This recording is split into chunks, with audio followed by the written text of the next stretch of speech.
Well, actually, the owl is going to detect your faces, so you don't have to necessarily look at it or anything like that. So before we begin today's program, just a few housekeeping notes. So our toilets for females are located just to your right, and for males, it's just to your left. There are no scheduled fire drills planned for today. However, if a fire alarm does go on today, please look out for our staff members that will be able to lead us and evacuate out of the city chambers. For everyone online, the meeting is being recorded, so this meeting will then be able to, you'll then be able to have access through this for this meeting online tomorrow. Oh, actually not tomorrow, but tomorrow's a Sunday, Monday. And I'd love to introduce you all to my fellow colleagues. So we have Dorothea sitting up here. She is the Administration and Membership Officer. We have Mitch. I don't see Mitch, but hopefully we have all met Mitch. He's making snowmen down in the courtyard. He's probably in the market place right up the hallway. And he is our Youth and Schools Officer. Then we have Chad Morse as well. So he's the Deputy CEO. And we have Alan Leveroff, but he's currently in Malawi at the moment, and he is the Finance Officer. And we should also have a program of AGM today, of the annual gathering. But finally, by no means least, let me introduce you to our CEO of the Scotland-Malawi Partnership, Mr. Stuart Brown.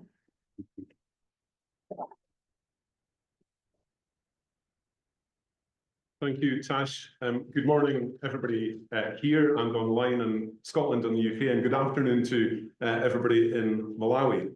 I'd like to start by making particular thanks to Chad, to Dorothea, to Tash, and to Mitch, our trustees and City Chambers team here for making this event possible. In challenging times, we are stronger for knowing inspirational people who are making just a remarkable, disproportionately positive difference to the lives of individuals, families, and communities in Scotland and Malawi. All of us in the Scotland-Malawi relationship know these people, and you are some of them.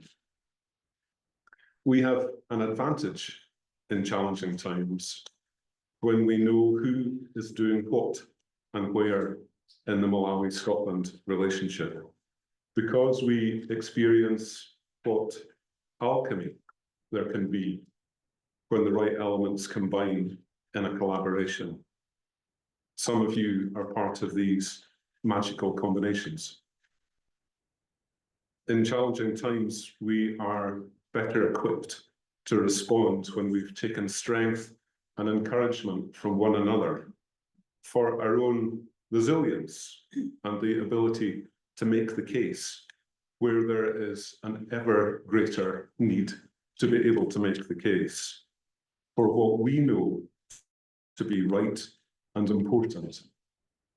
Making the case through impact data and compelling personal human interest stories with which people connect. There is huge value in all of your efforts and organisations, and in being part of networks such as the Malawi-Scotland Partnership, Scotland's International Development Alliance, CIDA, Scottish Fair Trade, and the Scotland-Malawi Partnership. Today's annual gathering is about these things: connecting with old friends, making new ones, reflecting on the stories that we have to tell, and sharing experience in fundraising approaches for our different sized organisations. We'll close the day, here's an incentive, with a Malawi G&T, after hearing from our brilliant outgoing chair, Professor Heather Kubi. I hope you have a fantastic day. First, some words of welcome, starting with His Excellency the President of Malawi, Dr. Lazarus Chikwera, read by Dr. Yona Matemba, and then a message from the Cabinet Secretary for International Development of the Scottish Government, Angus Robertson, MSP, and from Acting CEO of the Malawi-Scotland Partnership, Linda Dembo. Dr. Matemba.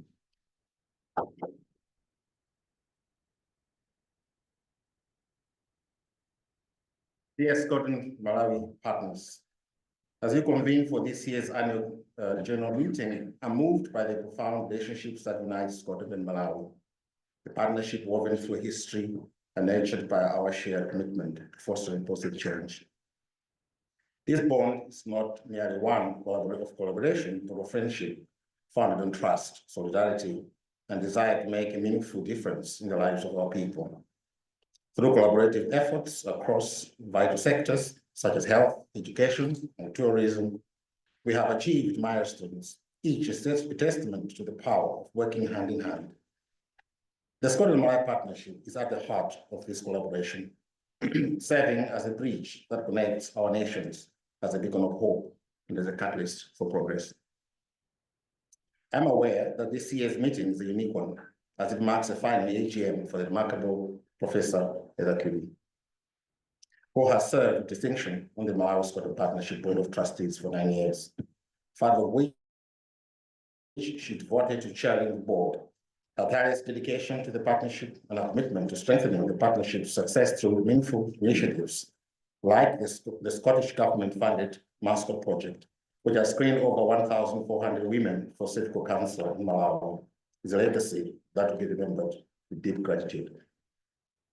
This is a moment of celebration and reflection, and I wish to thank Professor Kubi for the selfless leadership and vision she has brought to this role. Her work reminds us all of the profound impact of partnerships that transcend borders. I'm certain that her service has laid a great foundation for others to build on and will leave an indelible mark on the board's members and the partnership as a whole. As you continue your discussions and reflections during this meeting, I encourage you all to embrace the opportunities ahead with the same spirit of collaboration and friendship that defined our partnership across the years. As you are aware, the challenges we face in this modern world require innovative thinking, bold action, and a steadfast commitment to sustainable goals. I remain confident that the Scotland-Malawi partnership will continue to be a leading force in addressing these challenges and creating solutions that transform lives. Let us look to the future with optimism and determination, knowing that the work we do together leaves an ineradicable mark on the lives of countless individuals.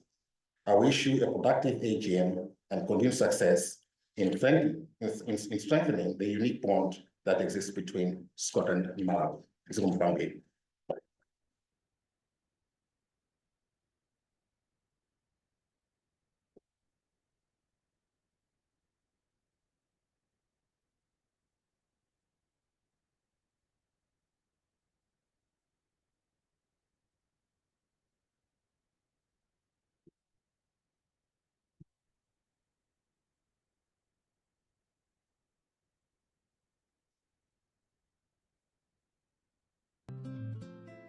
Morning from Malawi, the warm heart of Africa.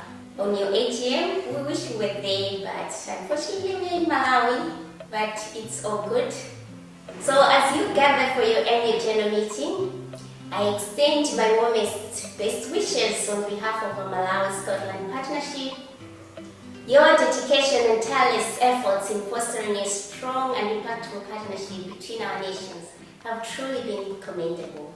Over the years, the achievements and milestones that have reached through our collaborations have significantly contributed to enhancing education, healthcare, and sustainable development in both our countries. We are incredibly grateful to our unwavering commitment to our shared goals and vision. The success of our projects and initiatives stands as testament to the power of working together towards a common purpose. Your efforts in promoting sustainable development initiatives in renewable energy projects and climate change initiatives have not only benefited our communities, but also set a benchmark for future endeavors. The cultural exchange and community engagement fostered through our partnership have enriched our lives and deepened our mutual understanding and respect. As we look into the future, we are optimistic about the continued success and growth of our collaboration. Together, we will embrace innovation, adaptability, and resilience in overcoming challenges and seizing new opportunities. Once again, congratulations on your AGM. We wish you all the best in your deliberations and future initiatives. Your contributions have made a huge difference, and we are proud to be part of this remarkable journey with you. Thank you.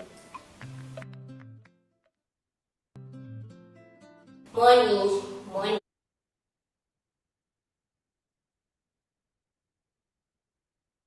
Honourable guests, friends, I am delighted to send my best wishes to everyone attending this year's Scotland-Malawi Partnership Annual General Meeting.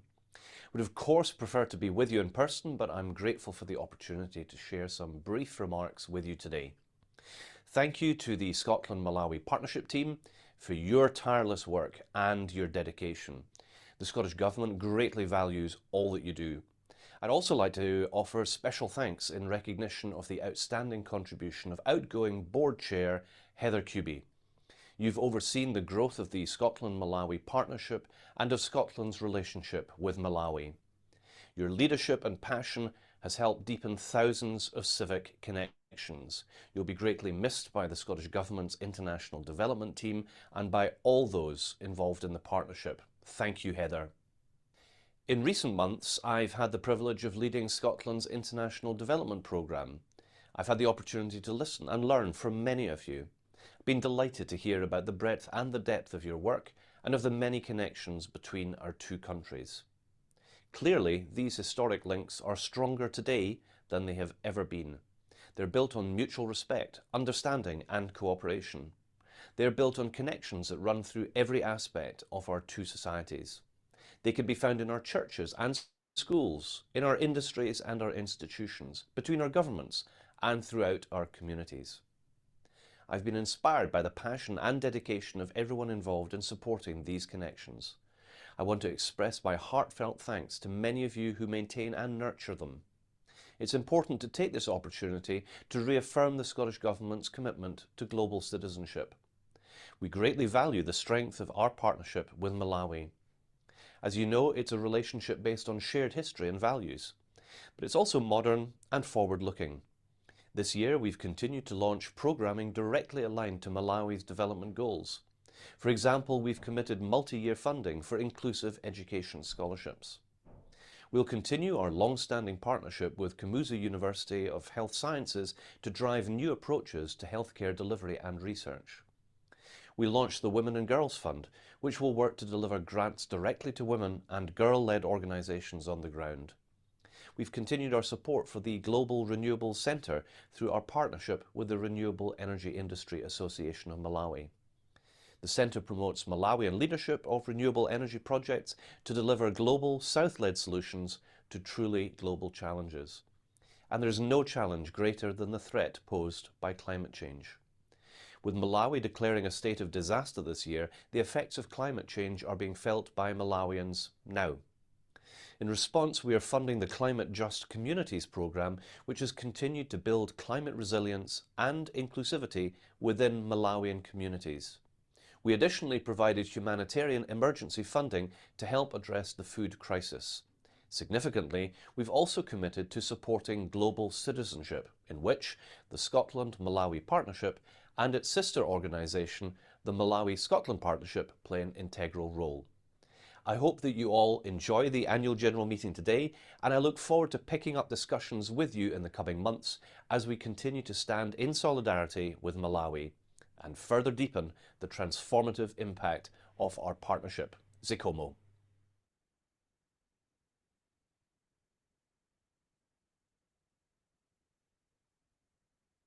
I'm grateful for all of these messages and to the Scottish Government for funding for everything that we do and the partnership working with the International Development Team over the past year. Happy to say that Alice Bales from the Scottish Government's International Development Team is with us today, so do take a chance to have a chat with Alice at some point. But now please welcome our Chair, Professor Heather Kuby.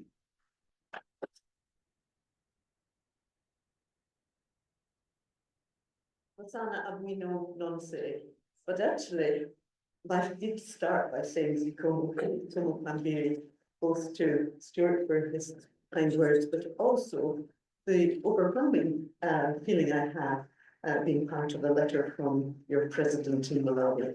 and from Angus Robertson. Not what I expected. But this is the formal part of our meeting. It's good for us to be meeting again face to face. In our home here in Edinburgh City Chambers. It's a wonderful place for us to have our offices for the Scotland-Malawi partnership. I hope that you've already had a chance to meet old friends and perhaps some new friends over coffee. And of course, there are going to be quite generous opportunities to do so in the marketplace after this formal bit.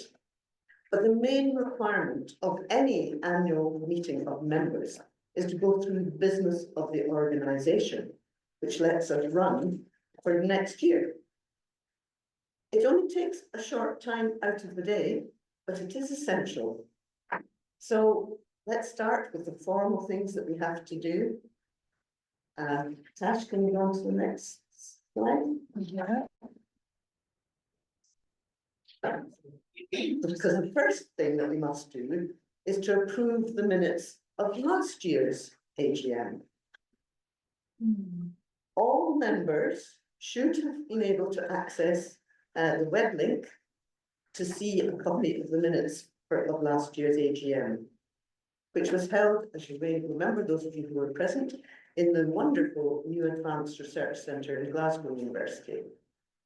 So now, hoping that enough of you either here in the room or online have actually read the minutes, could I call for a proposer of the minutes? Thank you, Emma, and a seconder. Thank you, Karen. Okay. That's the first thing that we have to do.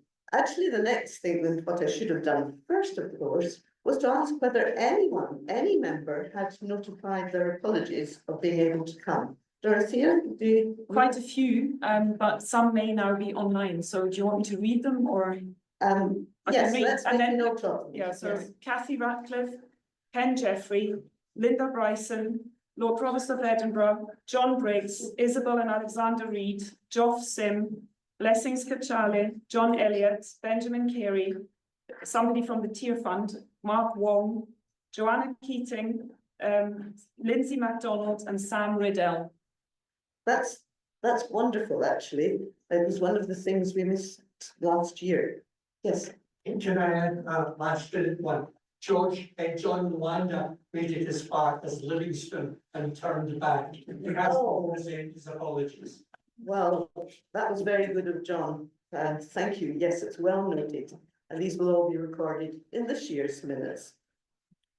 Okay, so the second thing that we have to do is the annual report of the trustees.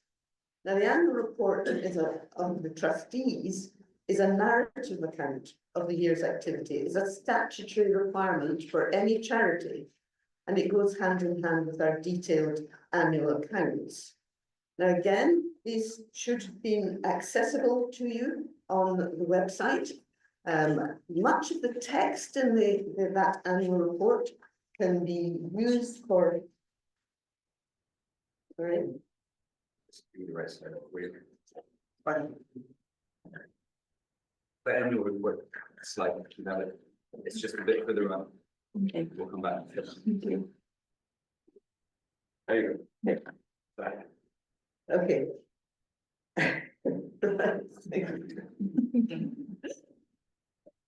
But this is the annual report of the trustees. So there are two things, and I'm going to hand over in a minute to John Fanning as our treasurer and chair of the Audit and Finance Committee to go through the accounts. But one of the things that has been really important this year has been to think of our future in a slightly different way. And before I hand over to John, we're going to take a minute to hear from Kevin Simpson, who has led our Task and Finish group. Now, a Task and Finish group is something actually new to the SNP, but it's a term that I took from a time when I was a trustee of Girl Guiding Scotland, because it's a wonderful way of using trustees in a focused, shorter term piece of work. And Kevin and his team has focused on our future direction. So I'll hand over to Kevin first of all to talk about securing the future of the people-to-people model. Kevin.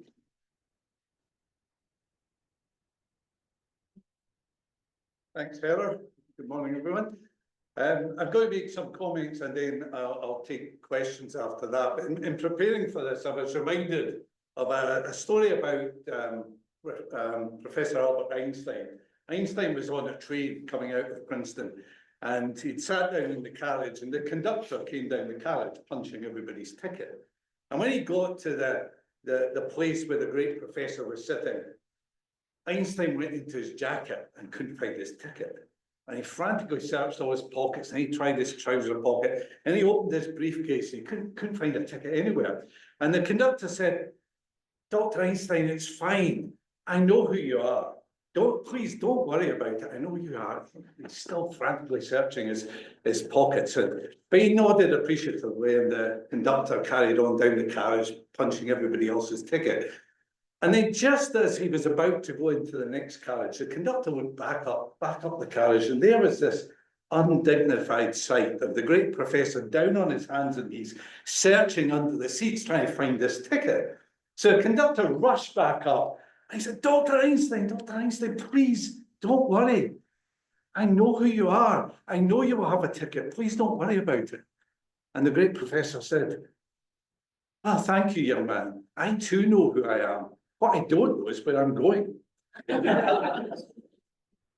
So the purpose of our recent strategic review was to make sure that as the Scotland-Malawi partnership, that we know who we are, that we know fundamentally what our purpose should be, but also that we know where we're going. Where are we going in let's say, the next 5 years? And Jeremy Bagg and Stuart and I formed this little group, given this task to review the strategic direction of SNP.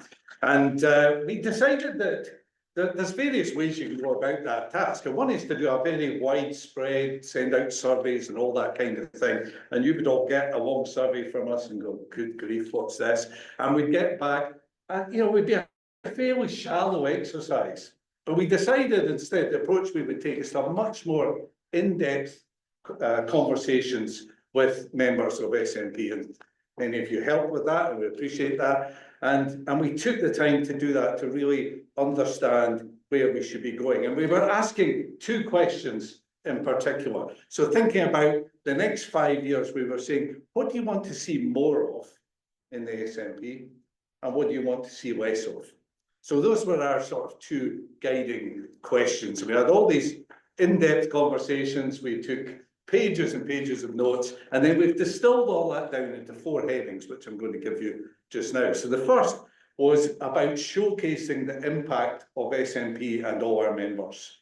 And the word impact is really important there. So not just telling the stories of while we do this and that, what are we actually achieving?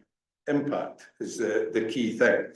And so what we determined was that as we move forward, certainly centrally, the newsletter and our social media channels need to remain very focused, as they are at the moment. Tash does a great job at the storytelling, but telling the story of impact, emphasising what difference are we all making, identifying outcomes, the difference that we make, rather than outputs, the activities that we do. Those of you who are involved in the world of grants, if you do applications for grants, grant reporting, you know this. You know, it's impact is the thing, outcomes, not outputs.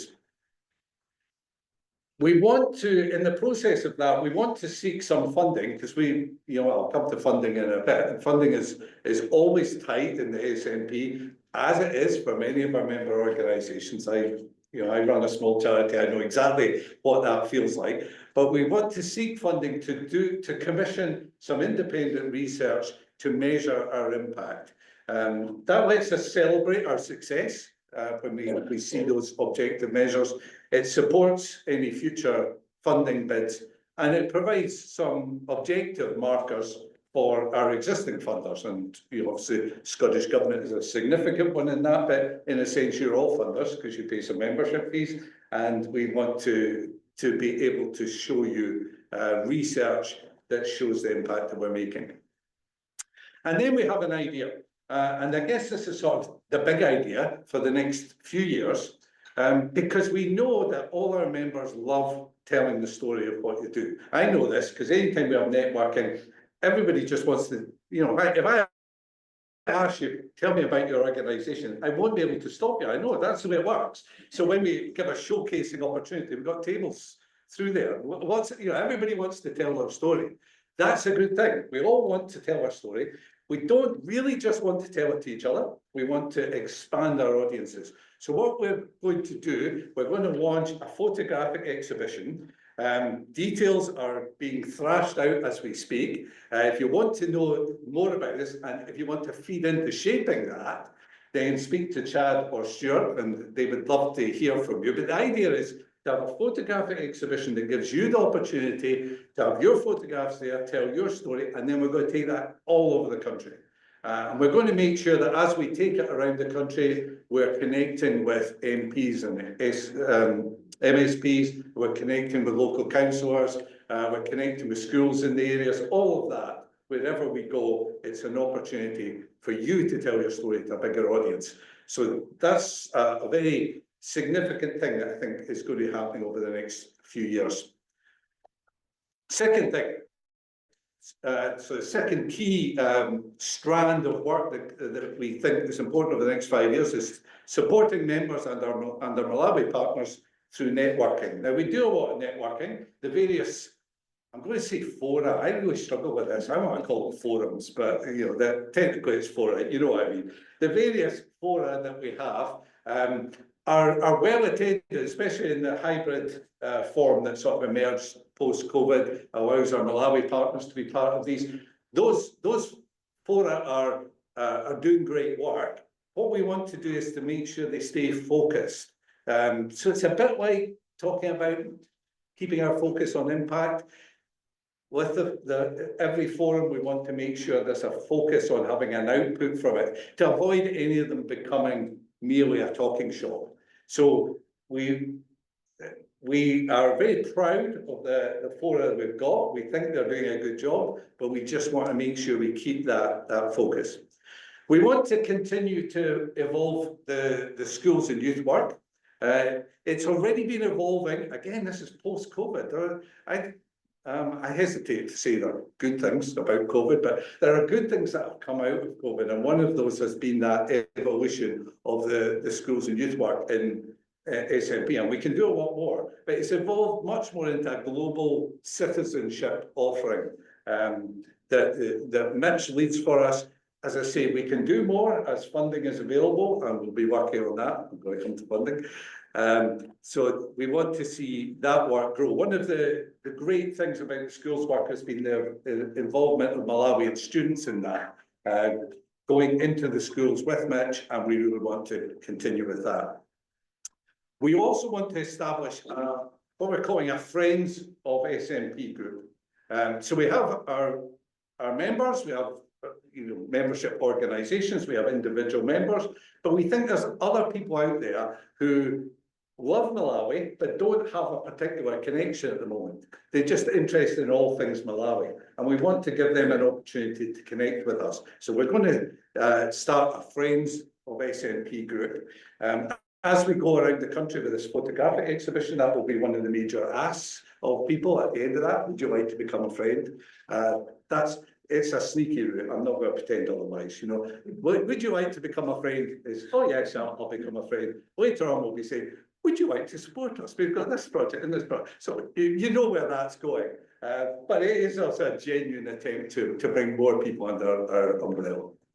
So on to funding, third point. We need to build a financially sustainable future for SNP. We're so grateful to the Scottish Government for continued support over the years. But you don't need me to tell you the challenges that the Scottish Government face. So we would love them to support us with more funding. I think they would love to support you, have what the Cabinet Secretary said. So I think they would love to give us more funding, but huge competing challenges there. So we need to take that seriously, and we need to improve our funding mix. So we want to increase overall funding for the SNP, because then we can build our schools work, we can do lots of new things, we can do that research I was talking about. So we need to do that. So we're setting up a fundraising task group. Now, Heather said the great thing about a task and finish group is that you get to focus on the task and then finish and you're done. That's not quite worked for me, because I've agreed to lead this fundraising group, so I'm going to have a continuing responsibility, but we're going to just really focus on fundraising for SNP over the next while, and see if we can improve that funding mix, increase overall funding, therefore increase our impact.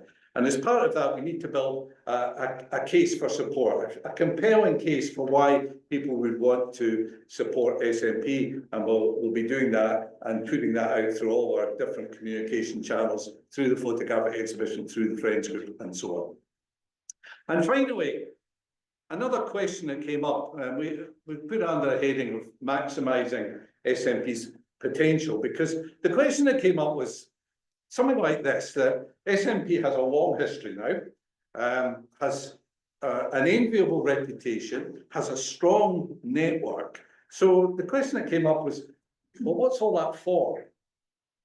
What's that for, that network, that reputation?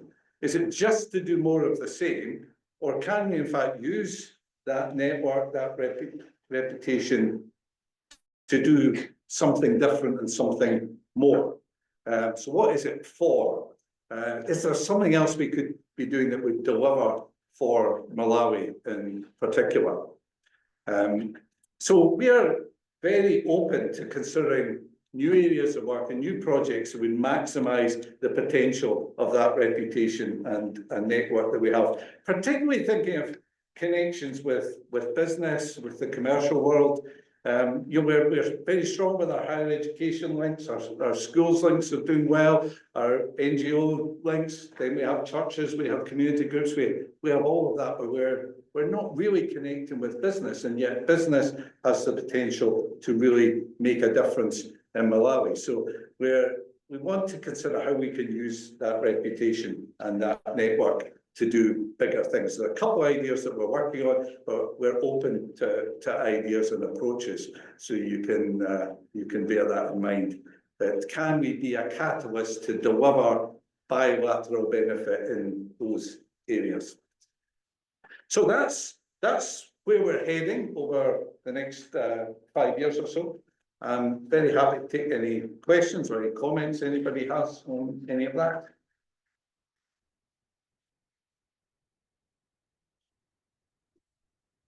Are there any questions from the floor for Kevin? Because this is an exciting new development. There are loads of new ideas that have been discussed and will continue to be discussed to move forward. Questions? This one. What are the existing links with the private sector that the SNP has? I would like to do. I will deflect that, Stuart. So thanks for the question. I think as Kevin's been very open about, our links are really quite limited. The Challenges Group does fantastic work with the private sector, and we've had some useful dialogue with them, but in terms of money generating links, I would say that the situation offers enormous potential, and that there's not much there at the moment. Okay, thank you. I would say that in my own work in Malawi, I've become more and more convinced that one of the very best things we can do for Malawi is create jobs. That's what Malawi needs. If it can be jobs that are supported by UK companies, so that there's a 4x going in that direction, that would be even better. Any other questions? You may well want to catch Kevin at any point during the networking sessions as you think of other things. But thank you very much.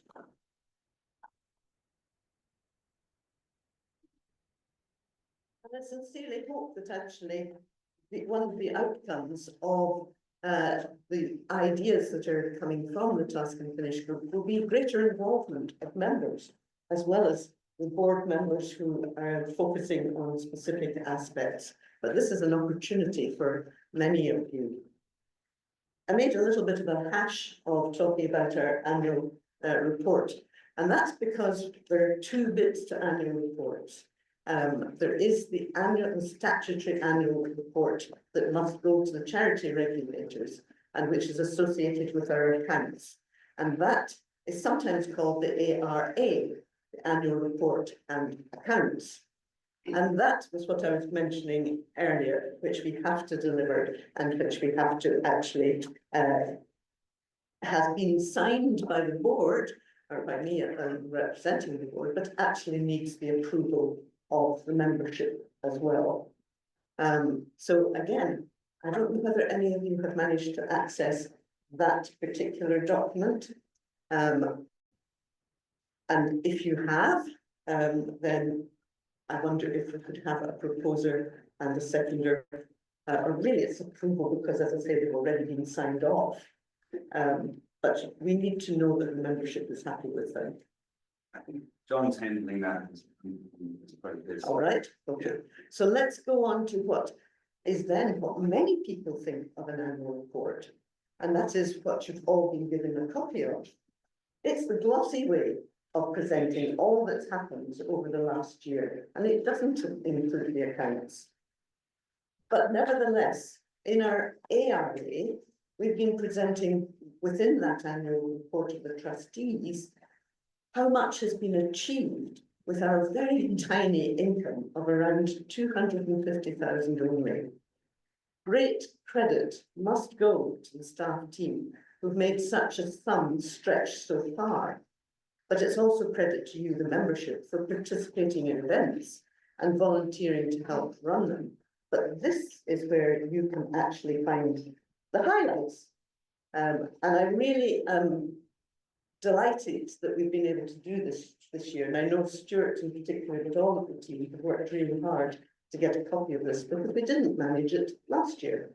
And you can see as you go through it, whether it's the support for different things that have happened, our activities, summaries, lovely photographs, many of which will be on the web in different places, and some of which are new photographs too. So enjoy reading through that, maybe not during your time of networking, but later on in the day. So that's ARA and AR, annual report and accounts, and AR as an annual report as they need to be presented. And now it gives me great pleasure to hand over to John Fanning, who is our very dedicated, hard-working treasurer, chair of the Audit and Finance Committee, to present the financial situation in regard to SNP. Thank you, John.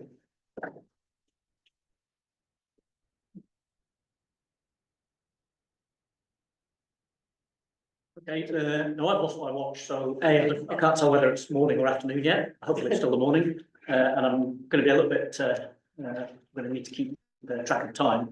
I was desperately looking for clocks on there in this magnificent room, but clearly they're not going to ruin the magnificent room with a clock. Anyway, just a bit of background to those of you who may not know me. My name is John Fanning, as the slides suggest there. I'm the Audit and Finance Committee Chair. I've been involved with the Audit and Finance Committee since 2012, and I've been a trustee of the Scotland-Malawi Partnership since January 2023.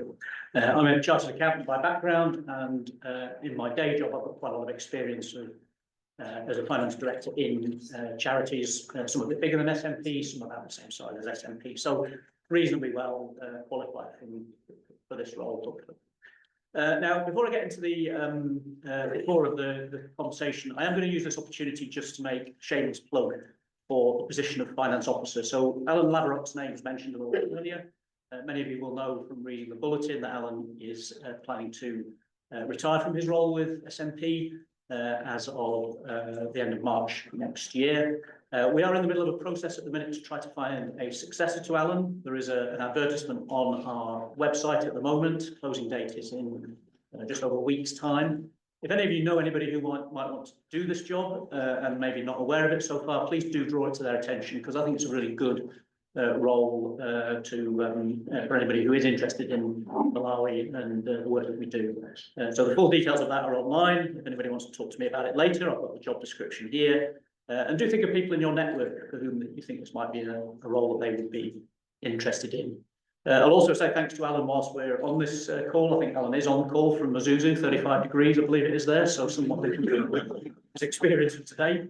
A short stroll into his living room got him here onto this meeting today, rather than plowing through snow and ice and all the rest of it. But Alan's been long-standing involvement in Scotland-Malawi partnership. He was a member of the Audit and Finance Committee before he took on this role, and has served the organisation in both those capacities with tremendous dedication and focus. So thanks, Alan, for your contribution, and we look forward to hopefully hand over to a new successor as soon as practically possible. Okay, so just to move on to the more core business then. So we can just move on to the next slide. Thank you. So just go back one. Sorry. Okay, hang on. Look, the other way. No, backwards. That's it. No. That's all right. Okay. So as Heather's explained, there are a number of different documents in floating around here around our annual report and accounts. So the document that you'll have, I do have a copy of the annual report and accounts here. It's already been circulated. And there's quite a bit of core content that we need to have in here. Charity law is quite prescriptive about what goes into the trustees' annual report, which is basically the first half of this document.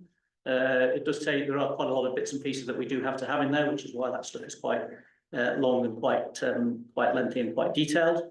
But we also have the annual report. We also have the annual accounts. So a couple of points to draw to your attention in those annual accounts. Charity law is quite prescriptive about the duties of trustees, and in the middle of that middle of this document, there's a page which sets out the duties of trustees. And to paraphrase, that's to report on the trustees and who the trustees are, to put certain obligations on the trustees in terms of preparing accounts and having an appropriate accounting and internal control system, and having external reporting, which is what this document is, and a certain amount of external oversight of the content of this document. And we use an approach called external examination. It's slightly different from an audit, and I'll just come on to explain that a little bit further. The other obligation on charities is to report in accordance with what's called the Charity Statement of Accounting Recommended Practice, Charity SORT for short. So charity accounts are a little bit different from those that you might see if you're more involved in commercial activities. That's really to give full transparency to people who have donated money to the charity. So there's much more emphasis on reporting about the nature of the funds that have come into the charity. So if you're looking at the accounts and you think, well, this is a bit different from what I see in businesses that I'm involved in, or I've looked at the accounts of, that's the reason why there's a slight difference there. So we can nip on to the next page. So this is a financial overview of the report for the year. So the two key documents that you get in any set of accounts is the statement of financial activity. So that's the ins and the outs of money measured over the course of an accounting period. And in our case, the accounting period is the year from the 1st of April to the 31st of March the following year. So these accounts, although we're now in November 2024, cover the period from the 1st of April 2023 to the 31st of March 2024. So it's quite a long time has elapsed even since then. Anyway, what you see on this slide here is the statement of financial activity. That's what you would call a profit and loss account in a commercial business. And you'll notice on there at first sight, for 2024, you can see here a deficit for the year of £21,000 compared to a deficit for the year 2023 of £3,000. That's quite a big difference, and I'll come on to talk about that a little bit more in a moment. On the right-hand side of the screen, you see the balance sheet of the organisation. So that's effectively the net worth of the organisation at any given moment in time, or in this particular case, on the 31st of March 2024. So, as you can see again here, there's 31st of March 2023, we had £120,000 of net worth, and 31st of March 2024, we had 99,000. And those of you who can do the maths can see that the difference between those two is 21,000. and that's caused by the deficit that's arisen in the year. So we now that amount of money that we're holding there is effectively money that we keep within the organisation, and we don't use for beneficiary for the purposes of our beneficiaries to try to deliver our charitable activities. So we have to be asking ourselves at all times: is that figure too high, or arguably is it too low? And when we looked at this at the start of the financial year that we're now talking about, we concluded that figure was probably too high.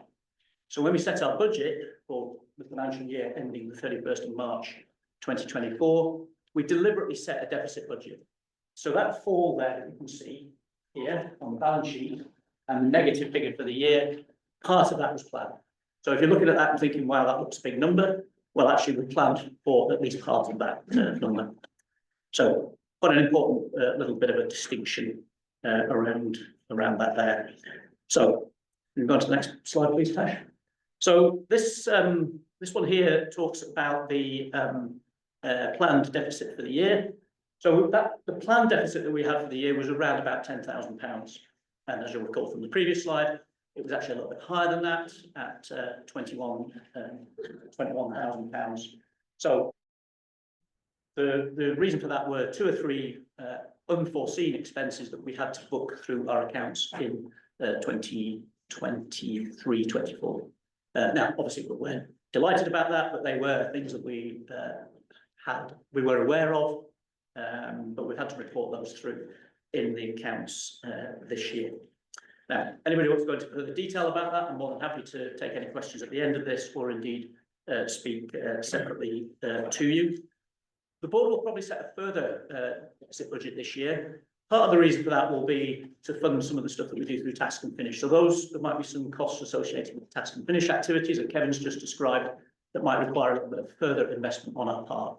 But we'll decide on that deficit on our budget for financial year 25-26 in the relatively near future, and we'll see where we get to with that. Okay. So a few other bits and pieces on here, but we're not actually looking forward to 2044 there. That's a typo. That should actually say, we're taking a long-term view, but not quite a long-term view. But anyway, so as I say, we plan to have a balanced budget with a newer, slightly lower level of reserves by 26-27. Now, Scottish Government funding was explained earlier. I think Kevin nailed that in one, really. There are so many alternative demands on Scottish Government funding that I think it would be rather foolish of us to anticipate any significant increase in that space.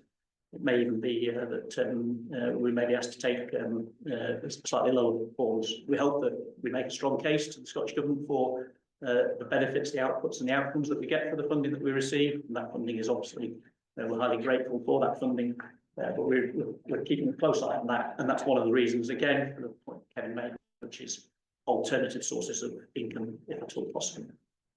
Okay, next slide now, please. Okay, so in terms of formalities, the annual report and accounts have been reviewed by the Audit and Finance Committee.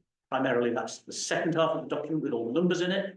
The document as a whole has been reviewed by the board, and the board have recommended to the chair that she signs those on behalf of the organisation. So what we're asking for today really is that this meeting adopts those accounts. So that means that you sort of say, we're content with the process, we're content that everything should have happened, has happened, and that the signature that Heather has already affixed to the document is something that the meeting is prepared to adopt. Once we have that adoption, then we will lodge these accounts with the charity regulator in Scotland, which is OSCR. Now, previously we had to lodge these accounts with Companies House as well, but as many people here will realise, the legal status of our organisation has changed. So we're now what's called a SCIO, Scottish Charitable Something Organisation, incorporated organisation. So we no longer have to register our accounts with Companies House, but we will do the registration with OSCR as soon as possible. I mentioned earlier on about external review of these accounts. So all organisations, or all charities have to have what's called, the charity the Charity Acts require that all charities have appropriate external examination of their financial reports and the system that underlie those reports.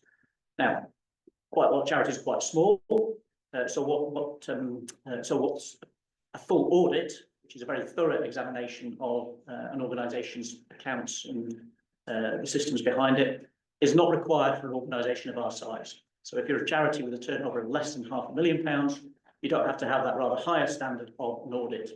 Now, we always ask ourselves at the Audit and Finance Committee, notwithstanding the fact that we don't have to have an audit, should we have an audit? So we have that conversation every year, and every year we've concluded, and this year we've also concluded, that we don't need to take that step up to that higher threshold. If we ever get to a turnover of £500,000 a year, so if Kevin's task and finish stuff goes absolutely gangbusters and we're rolling in cash, then we may have to think about that audit situation. But for the time being, an independent examination, which is a slightly lower, it's a slightly different form of external examination, is all that we need. We use a company called WBG Group. Those of you who are at all involved in the accounting profession in Scotland might better know that organisation is Wiley & Bissett. They've rebranded themselves. They've agreed that they will continue to be to offer our independent examination services going forward. They've given us a clean bill of health for this year's independent examination, and you can read their report in this document here. So the two things that I'm asking this meeting to do now is to adopt the annual report and accounts, as I explained before, and to approve the reappointment of our independent examiner, WBG Services, for the next financial year. So I think I need an approver and a seconder from meeting to do that. So I can have an approver. I'd like to think that you're one of them, Heather, since you've fixed your names to the accounts. Anybody else? It's Jeremy in the back, in the background there. So can I ask for a show of hands in the room here as to whether everybody is happy to adopt the annual report and accounts? Okay, is anybody dissenting from that view? Okay, we have nobody in the room doing that. Can I just say, if everybody that's online, if anybody dissents from the adoption of these annual report and accounts, can you raise your hand, and we will take any questions that you may have if everybody has come through. We'll give everybody a few seconds to do that. No? Okay, and then just go through the same process, if you don't mind, for approving the reappointment independent examiner. Is that somebody objecting to the accounts there? That's just somebody being mischievous with their mobile phone. They were saying excited. So let's just move on to the approving the reappointment. So we can do the same process in the room. Raise the hands. Anybody objecting to the reappointment of WBG? It's nobody in the room. Same process online. If anybody who is online wants to dissent from that viewpoint, that would be useful to know. Okay, not getting anything through there. Okay, so I think we can safely suggest that both the annual report and accounts have been adopted by the meeting, and we will approve the reappointment of our independent examiner. Now, I've just realised actually that I did actually have at the top there, if anybody's got any questions on this stuff. Now, I've raced through that one. That was just a pure oversight, I have to say. Does anybody have any questions that they would like to raise at this stage on any aspect of what I've been talking about, or indeed any other aspect of the financial management of the Scotland-Malawi partnership? Okay, looks like nobody has any questions on this one. When I did this for the first time last year, I was absolutely assured by my predecessor in this role of chairman of AFC that you're not going to get any questions, John. There's absolutely no chance. I think she was working on the principle because I was at this table there rather than the audience. I wouldn't be asking any questions, but and then 2 people asked questions about stuff last year, so I'll give everybody a last chance to know. Anybody coming through with online questions at all? Okay, if anybody does want to ask anything about anything to do with this in the privacy of a corner of the room, then feel free to come forward and do that. Okay, right, that's the end of me for the first part of the little session here. Anything else? Anybody else want to do this? Okay, so can we go on to the next page, please? Okay, so what for my sins, I've also been asked to introduce this item, which may be slightly more controversial, which is membership fees for 2025-26. So this, bringing this resolution to the AGM reflects some recent discussions and decisions at the board. So the board is proposing that a fee increase be requested and is, well, they're proposing a fee increase, and under the governance requirements of our organisation, we have to get approval of that at the AGM. Now, we think that the fee increase is required to provide extra resources, and it needs to be, this request sort of probably should be looked at in the sense of deficit that we just reported, but also the plans that Kevin's outlined, the quite exciting plans that Kevin's outlined there for things to do in the future. We feel that for various reasons that the fee increase is justified, and that's why we're asking for it. So just to go into a little bit more detail on that, membership fees have not increased since 2017. So just for complete clarity, the current individual membership fee is £20 per individual member per year, I think. Is that right? So it hasn't increased since 2017. And there's a very useful little device, a very useful little ready reckoner on the Bank of England's website that tells you what money in 2017 was worth compared to now. And if you put these numbers into that little device in there, had that membership fee kept pace with inflation, it would now be over £26. So we're asking for a £5 increase to £25 per member. So on that basis, it's a below inflation increase in a period when inflation, as you all know, has been quite significant. Just as a matter of interest, had the Scottish Government grant of around about £235,000 a year, it's 242, I think, 242. Had that kept pace with inflation since 2020, it would have been just over £300,000 now.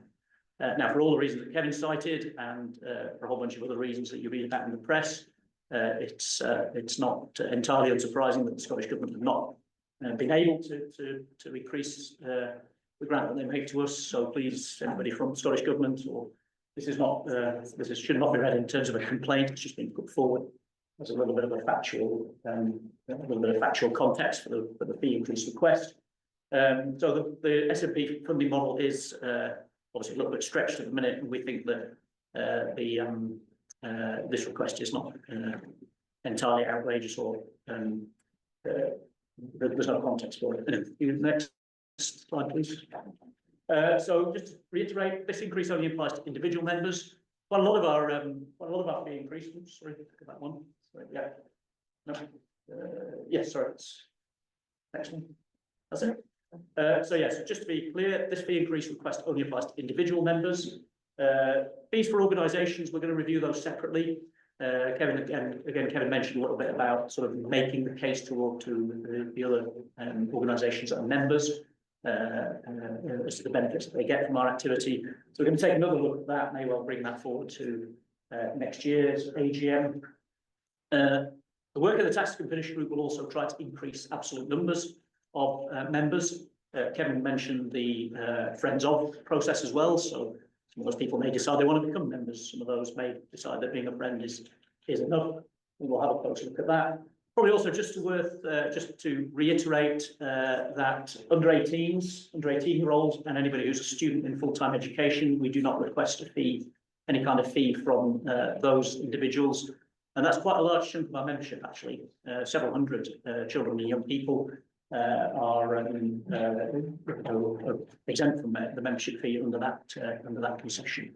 So that's where we are. That's a really important source of feedstock in, but we obviously hope that individuals who cease full-time education or go into the workplace will continue to be supporters, and will continue to track that element of our membership as closely as we can. So that's the membership fee request. I suppose I should ask if there are any questions from anybody in the room on this before we put this fee proposal. Does anybody in the room have any thoughts, observations, questions on the membership fees? We've got a few here. Just a question, do you have an organisational fee as well? Sorry? We're talking about individual memberships, but do you have a separate fee? Yes. Yeah. So the question was, just for the benefit perhaps of people who are online, do we have, what's the nature of our organisational fees? So we have I think it's 3 or 4 tiers, depending on the size of the organisation and the turnover. So bigger organisations pay a little bit more. think the maximum fee is £350, is that right? And there'll be fee points below that, but more than £20. Or are you not looking to change that as well? Not now. We're going to look at the context of the task and finish group, and we'll look at that in due course, probably next year, to be honest with you.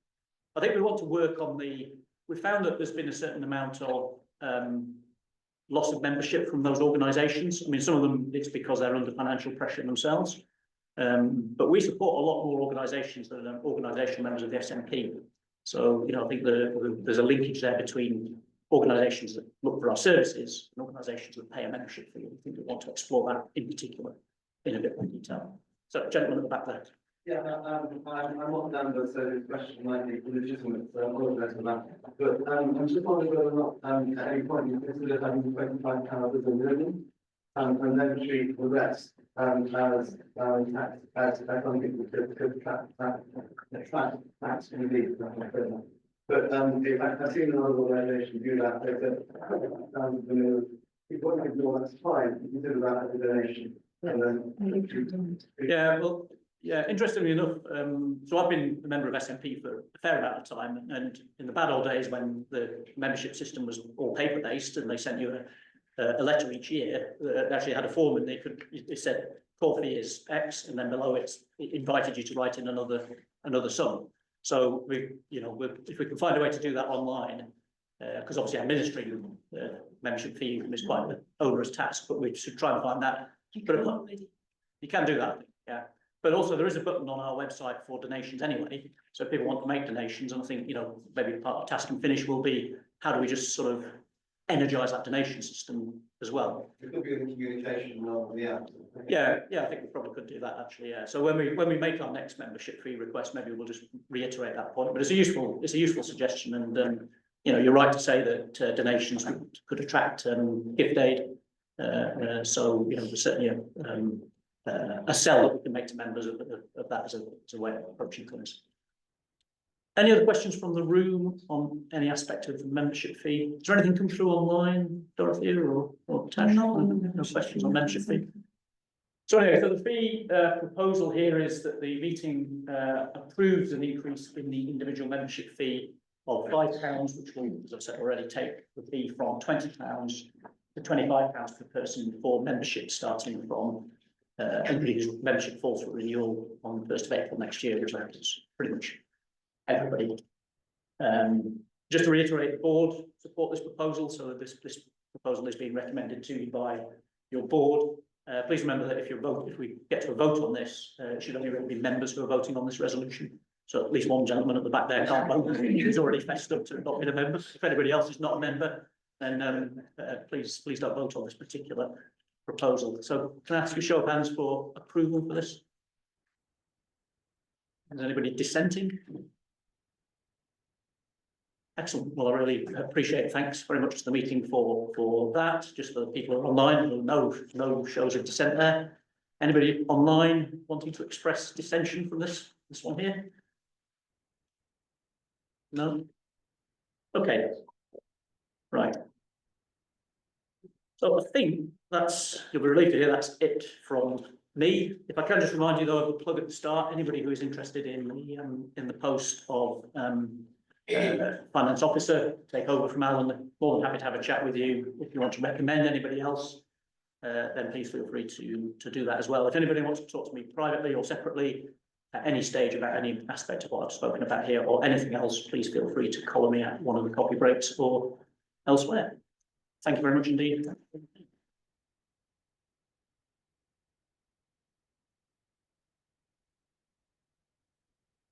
Thank you so much, John, for putting that all over so thoroughly, so diligently, and with the slides to match, which then help people to understand just where we're going. And I have to say, John has also given the board members a couple of tutorials on financial organisation of charities, which have been extremely helpful. So thank you. So we're down to item 8 on the agenda, the election of trustees. And as you'll know from the members' briefing, which is sent out to all members, that we have 5 vacancies this year on the board. That represents about a third of the board. perfectly fitting with our constitutional aim of a changeover of roughly 1/3 every year. So of the 5, I have to stand down because I've completed the maximum allowed under our constitution, which is 3 terms of 3 years, the last 5 years of which have been as chair. And but it is my opportunity to thank not only all the board, but particularly all those who are standing down. So in completing 1 term, besides myself, there's Jeremy Bagg, Davy Luhanga, Tracy Morse, and Emma Wood. I really would like to thank them all for the individual and very varied contributions that they've made over their terms as trustees. But we're also delighted that Jeremy, Tracy, and Emma have all offered to stand for re-election. So that means we have 2 additional gaps, and we have 2 applicants to fill those posts. They are, as you should have seen from the briefing paper, Sharon Brown, who is an educationalist and experienced in board responsibilities over many years, including safeguarding, and as a former psychologist, I really think she'll be able to keep the whole of the board in form and in touch. So Sharon Brown, and second applicant is Bosco Chikonda. Bosco has only been in the UK for a year. He's in the University of Strathclyde doing postgraduate work and has been, from almost the week that he arrived, he has been actively involved in the Scotland-Malawi partnership. And as you may have read in his application, he's a Malawian of 30 years experience. As a young Malawian, it's great to have someone like Bosco willing to take on the responsibilities of being a trustee of the organisation. So here you are, here are the pictures of those. Professor Jeremy Bagg, who has been so instrumental in setting up the dental school in Kuhes. Emma Wood, who's actively involved in staker skills and regular visitor to Malawi. Professor Tracy Morse, who was in Malawi for 20 years and has been actively involved as a trustee since she came back. So all 3 of them appointed in 2021 and willing to do a second term. Bosco and Sharon's pictures on the left-hand side there. So with 5 places and 5 applicants, we have no need to vote if they're acceptable to everyone. So I would like to have a show of hands, both here in the room and also from those online. If you are happy that these 5 are appointed for another 3 years to the board of the Scotland-Malawi partnership. Please raise your hand if you're happy with all 5. Any abstentions? No? Any objections? And online, any comments online? I recommend them all to you, and I think that they will be a great addition to our board. So thank you very much for our new.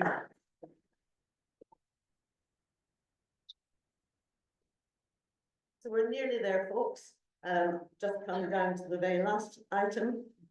Any other competent business? This is the time when members can feel free to offer comments that they feel are relevant to an AGM. Is there anything? Emma? Would you like to come up so that your voice will carry? It won't take too long. No, I'd just like to say thank you so much to the Scotland-Malawi partnership for the opportunity to network that we are given at all their events. I'm the chair of a very small grassroots charity, and I can literally say we would not be a charity if it wasn't for the Scotland-Malawi partnership. Not just the amazing conversations about really big issues like how do white people from post-colonial countries go about doing business in countries like Malawi, to also members that I can see here from other charities who offered us massive support in a really collegiate and sharing way. And I think that really needs to be properly stated. I'd also like to say that, referring to the Scottish Government's address earlier on, that we welcome the Women and Girls Fund. But I also want to say that, speaking as the chair of a very small grassroots charity, I really want to point out that organisations like ours can make a really big impact on communities in Malawi. We're very nimble and we can work very well in single communities. We can't do that in 3 countries. We couldn't do what we do in 3 separate countries, and therefore we couldn't apply to the Women and Girls Fund. And I think that's a shame. At an amazing Scotland-Malawi partnership event I was at, a member of the Westminster government said, we're abandoning our small grants because what can you do for £10,000? Just organise a conference. And I want to point out that we can do so much more than organise a conference for £10,000. I hope you'll come and look at our stall in a minute. For £10,000, we developed a way in which very poverty experienced people can get their voices heard in Malawi. It was co-produced. It's involved 400 young people. We have a report about it that anyone can access online. We made a film about it and we recorded a TEDx talk from an incredibly charismatic Malawian leader. So I would like to just have that noted, that it's a shame, I feel, that we can't still have those grants. However, there are people here that can work together with small grassroots like organisations like ours, and I hope we can do that this afternoon.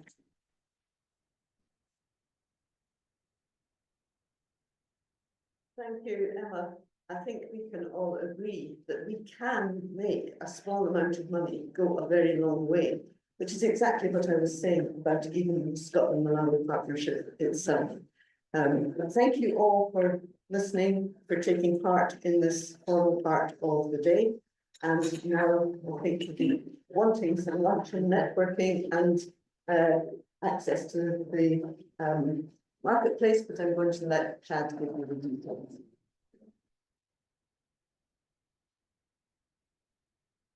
No, thank you to all the trustees for that, and particularly for leading us through that. We always know that, like Heather said, needs to be done, and I don't think it's too bad on timing. Yes, a little bit overrun, but we started a bit late due to the snow. So those of you online, thank you for joining us. We're, as a group here, shortly going to be shifting into the other room, but thank you for joining us online. We hope you found it worthwhile, and we look forward to connecting with you soon. So I will now be speaking mostly to the people in the room. As we stated in our promotional work for today at the annual gathering, that we believe that friendship is the heart of the Scotland-Malawi partnership, and our relationships and our many inspirational stories and our long-standing two-way links that we have with our partners in Malawi is what we've come together to share today. In our next session that we'll be moving through to our members marketplace, before we do that, I'd like to take a couple of minutes to kind of explain our rationale for that part of the day, this part of the day. As you know, it's going to be a chance to network. We've spoken about it a lot today and what we're doing, who we're doing it with, where we're doing it in Malawi, and with whom. So to better facilitate this, we're going to be asking the stall holders to give a quick 90-second little presentation elevator pitch about who they are, who they work with, what challenges they're facing, what opportunities they've discovered along their path, before we get into our networking. So in a moment, and I'm going to point out here that I'm a former primary school teacher, so I'm going to ask you to all listen to all